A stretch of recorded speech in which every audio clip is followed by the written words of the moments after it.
Free GED Social Studies practice. Question 1. What does the term appeasement refer to in the context of World War II? Option A. A military alliance against Germany. Option B. Giving in to Hitler's demands to avoid conflict. Option C. The bombing of Pearl Harbor. Option D. The signing of the Nazi-Soviet Pact. The correct answer is option B. Giving in to Hitler's demands to avoid conflict. Appeasement before World War II meant giving in to Hitler's demands in an effort to avoid war. It was not an anti-German alliance, the attack on Pearl Harbor, or the Nazi-Soviet Pact itself. Question 2. How does the Due Process Clause in the 5th and 14th Amendments protect individuals? Option A. It guarantees a jury of only peers. Option B. It prevents the government from taking life, liberty, or property unfairly. Option C. It gives the right to free legal counsel. Option D. It allows warrantless searches. The correct answer is option B. It prevents the government from taking life, liberty, or property unfairly. Due process protects people from unfair government deprivation of life, liberty, or property. It is not the same as free counsel, warrantless searches, or a guarantee that every jury is composed in one specific way. Question 3. Which economic system is based primarily on private ownership and profit motive? Option A. Communism. Option B. Socialism. Option C. Capitalism.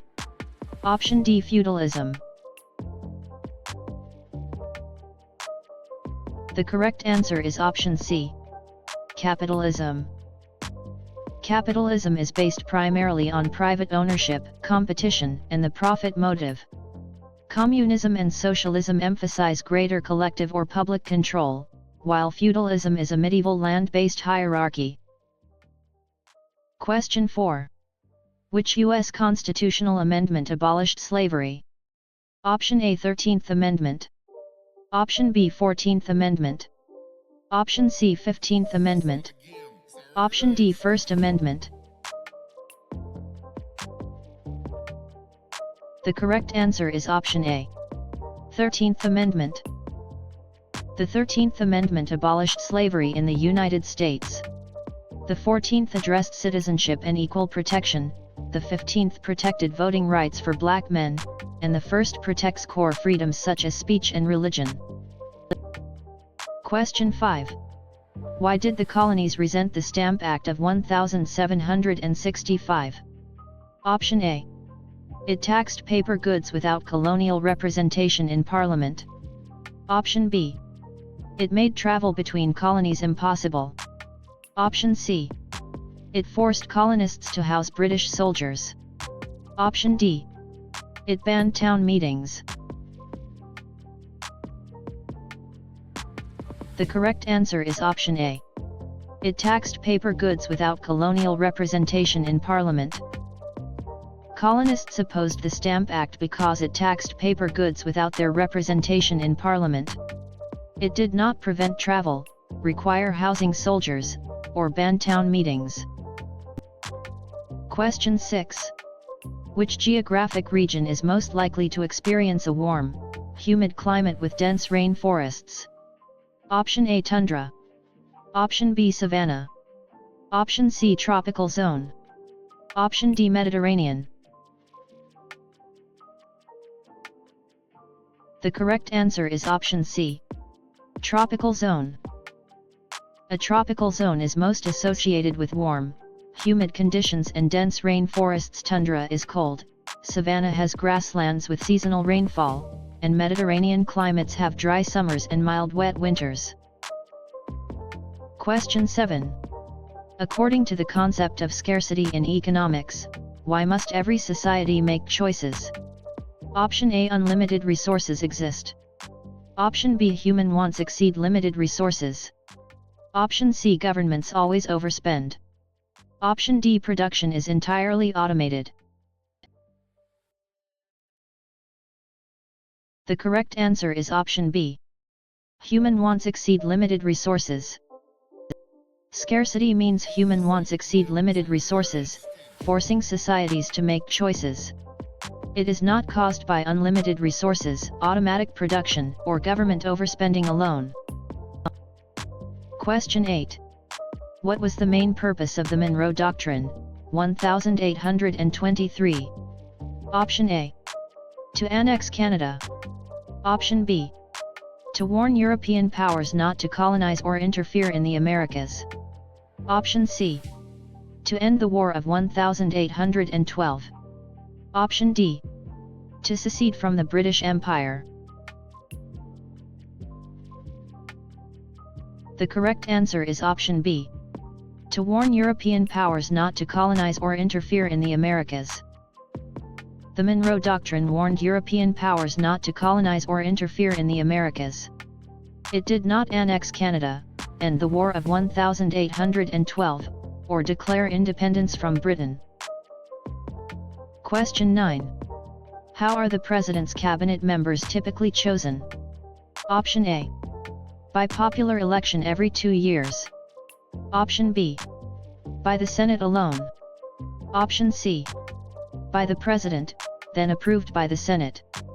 Option D. By state governors.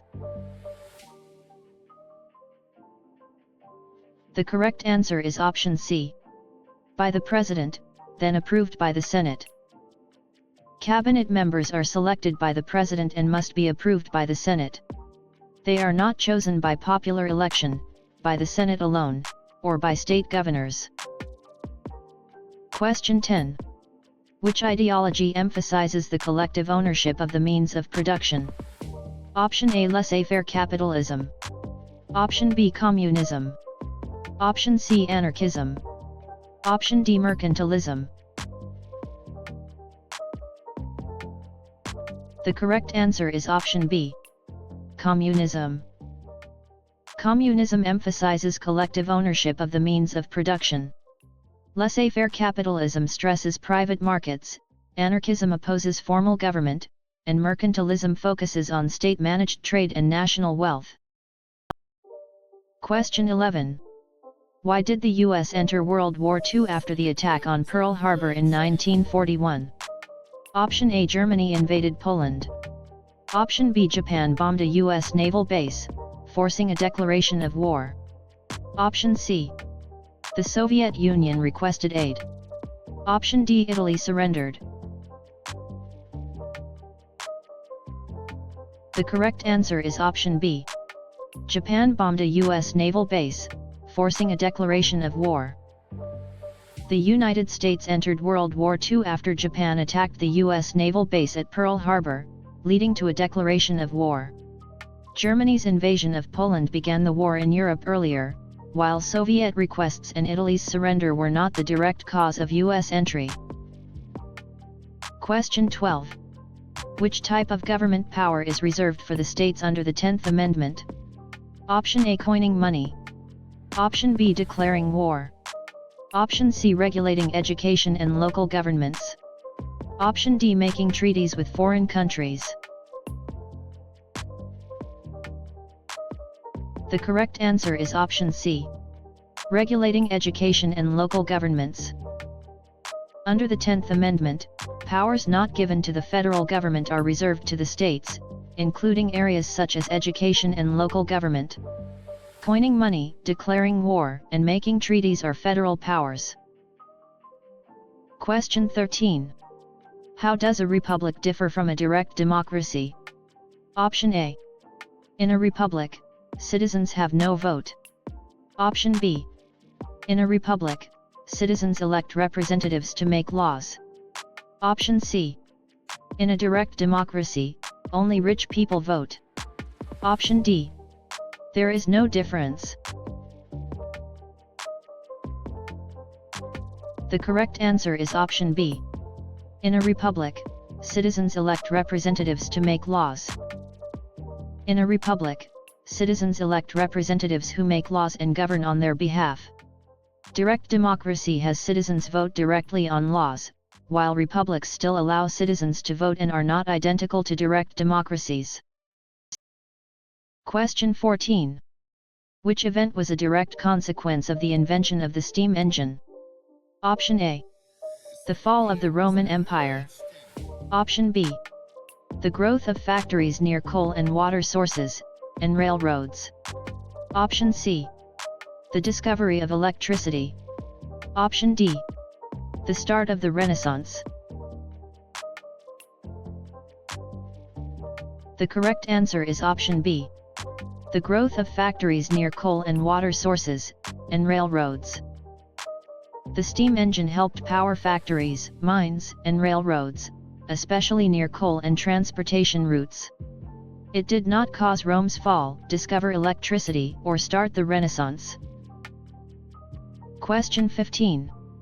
What does the term globalization generally describe? Option A. The isolation of national economies. Option B. The increasing interconnectedness of economies, cultures, and populations across the world. Option C. The spread of one single world government. Option D. The decline of international trade. The correct answer is option B. The increasing interconnectedness of economies, cultures, and populations across the world. Globalization describes increasing connections among economies, cultures, technologies, and populations across the world. It does not mean isolation, one world government, or a decline in international trade. Question 16. Which right is protected by the Fifth Amendment? Option A. Right to a public trial. Option B. Right to remain silent, protection against self-incrimination. Option C. Right to vote. Option D. Right to bear arms. The correct answer is option B. Right to remain silent, protection against self-incrimination. The Fifth Amendment protects against self-incrimination, which includes the right to remain silent. A public trial is mainly Sixth Amendment, voting rights are addressed elsewhere, and bearing arms is the Second Amendment. Question 17. How did the Boston Massacre in 1770 contribute to the American Revolution? Option A. It was a major military victory for colonists. Option B. It was used as propaganda to fuel anti-British sentiment. Option C. It ended all taxes in the colonies. Option D. It led to the immediate independence of America. The correct answer is option B. It was used as propaganda to fuel anti-British sentiment. The Boston Massacre was used as propaganda to intensify anti-British feeling in the colonies. It was not a major colonial military victory, did not end all taxes, and did not immediately create independence. Question 18. According to the invisible hand theory of Adam Smith, what guides self-interest to benefit society? Option A. Government regulation. Option B. Competition in a free market. Option C. Charitable organizations. Option D. Central planning committees. The correct answer is option B. Competition in a free market. Adam Smith's invisible hand theory argues that competition in a free market can guide self-interest toward broader social benefit. Central planning, regulation, and charity may affect economies, but they are not the mechanism in this theory. Question 19. Which branch of government has the power to interpret laws and determine their constitutionality? Option A. Legislative. Option B. Executive. Option C. Judicial. Option D. Administrative. The correct answer is option C. Judicial. The judicial branch interprets laws and determines whether laws or government actions are constitutional. The legislative branch writes laws, the executive enforces them, and administrative agencies carry out specialized rules. Question 20. Why did the U.S. government establish the Social Security system in 1935? Option A. To fund the military. Option B. To provide a safety net for the elderly, unemployed, and disabled. Option C. To build the interstate highway system. Option D. To pay for public schools. The correct answer is option B. To provide a safety net for the elderly, unemployed, and disabled. Social Security was created in 1935 to provide a safety net for older adults, unemployed people, and disabled people. It was not designed primarily to fund the military, build interstate highways, or pay for public schools.